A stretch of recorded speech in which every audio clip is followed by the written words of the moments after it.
செய்திகள் தொடர்கின்றன. ரஷ்யாவின் முன்னாள் அதிபர் விளாடிமிர் புட்டின் அங்கு நடந்த தேர்தலில் மீண்டும் அதிபராக வெற்றி பெற்றுள்ளார். இவரது வெற்றிக்கு எதிர்ப்பு தெரிவித்து ஆயிரக்கணக்கான மக்கள் போராட்டத்தில் ஈடுபட்டனர். ரஷ்ய அதிபர் தேர்தலில் விளாடிமிர் புட்டின் 64% வாக்குகளை பெற்று வெற்றி பெற்று 3வது முறையாக அதிபராக தேர்ந்தெடுக்கப்பட்டுள்ளார்.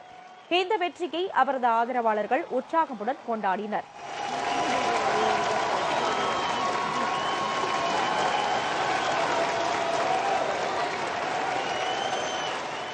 ரஷ்யாவின் கிரெம்லின் சதுக்கத்தில் ஆயிரக்கணக்கில் திரண்ட புட்டினின் ஆதரவாளர்கள் வெற்றியை கொண்டாடும் விதமாக பாரம்பரிய ஓட்கா பானம் அருந்தி உற்சாக நடனமாடி மகிழ்ச்சி அடைந்தனர்.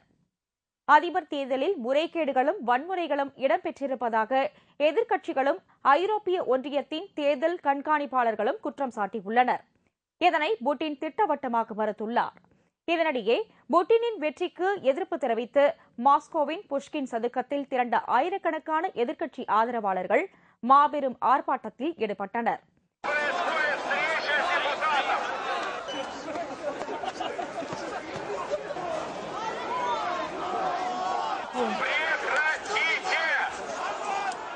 புட்டினின் வெற்றி மோசடியானது என்றும் அவர்கள் குற்றம் சாட்டியதுடன் மறு தேர்தல் நடத்தப்பட வேண்டும் என்றும் கோரிக்கை வைத்தனர். இதைத் தொடர்ந்து அங்கு குவிந்த நூற்றுக்கணக்கான போலீசார் ஆர்ப்பாட்டத்திற்கு காரணமான முக்கிய நபர்களை கைது செய்ததால் பெரும் பதற்றம் நிலவி வருகிறது.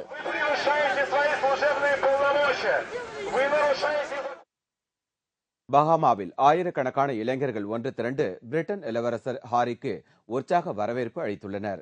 2ஆம் எலிசபெத் மகாராணி கிரீடம் சூட்டி 60 ஆண்டு காலம் நிறைவடைந்ததை முன்னிட்டு உலகெங்கும் கொண்டாட்டங்கள் நடைபெற்று வருகிறது. இதனை முன்னிட்டு பஹாமாவில் நடைபெற்ற கொண்டாட்டங்களில் கலந்து கொள்ள இளவரசர் ஹாரி அங்கு சென்றிருந்தார். பஹாமா தலைநகர் நாசாவில் உள்ள விளையாட்டரங்கத்தில் பிரிட்டன் இளவரசர் ஹாரிக்கு வரவேற்பு நிகழ்ச்சி நடந்தது. இளவரசர் ஹாரி மைதானத்தை சுற்றி வலம் வந்தபோது மாணவர்கள் தமது தேசிய கொடியை அசைத்து உற்சாகத்துடன் துள்ளி குதித்து வரவேற்பு கோஷமிட்டனர்.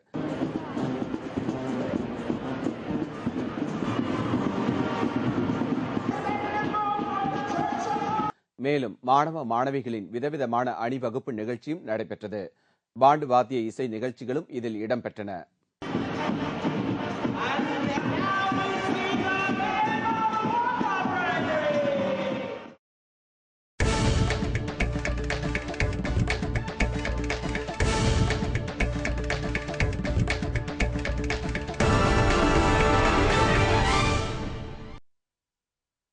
பிரான்சின் உலக புகழ்பெற்ற சைக்கிள் ஓட்ட போட்டி நேற்று 2வது நாளாக நடைபெற்றது.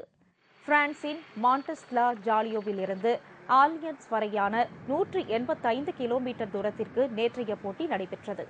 இப்போட்டியில் உலகின் பல நாடுகளில் இருந்தும் புகழ்பெற்ற சைக்கிள் ஓட்ட வீரர்கள் கலந்து கொண்டுள்ளனர். இதில் சைக்கிள் ஓட்ட போட்டியில் முன்பே உலக சாம்பியன் பட்டம் பெற்ற டாம் பூனன் முன்னிலை பெற்றுள்ளார். பெல்ஜியத்தை சேர்ந்த இவர் ஒட்டுமொத்த போட்டிகளின் நேர அளவில் 3ஆம் இடத்தை பெற்றுள்ளார்.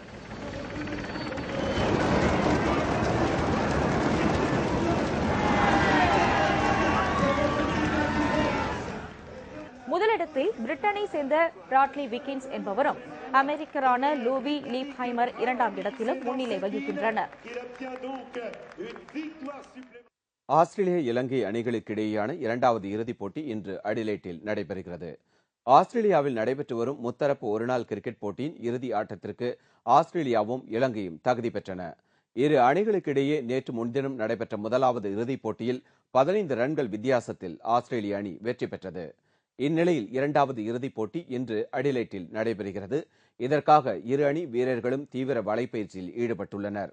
இன்றைய போட்டியிலும் தோல்வியடைந்தால் தொடரை இழக்க நேரிடும் என்பதால் ஆஸ்திரேலியாவை வீழ்த்த இலங்கை அணி கடுமையாக போராடும் என தெரிகிறது. மீண்டும் முக்கிய செய்திகள்.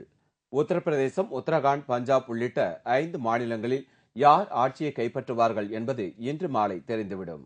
ராணுவத்தில் வெடிமருந்துகளுக்கு கடும் பற்றாக்குறை உள்ளதாகவும் திடீரென போர் உருவானால் தற்போதுள்ள வெடிமருந்துகளின் இருப்பு 2 நாட்களில் காலியாகிவிடும் என்றும் ராணுவ தளபதி வி.கே. சிங் தெரிவித்துள்ளார்.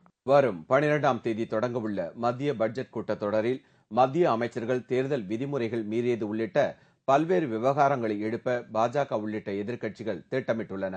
இந்தியா இந்த ஆண்டு தானிய உணவு உற்பத்தியில் மிகப்பெரிய சாதனை நிகழ்த்தியுள்ளதாக மத்திய விவசாயத்துறை அமைச்சர் சரத்பவார் தெரிவித்துள்ளார். இத்துடன் செய்திகள் நிறைவடைந்தன. மீண்டும் செய்திகள் பிற்பகல் 1 மணிக்கு. வணக்கம். வணக்கம்.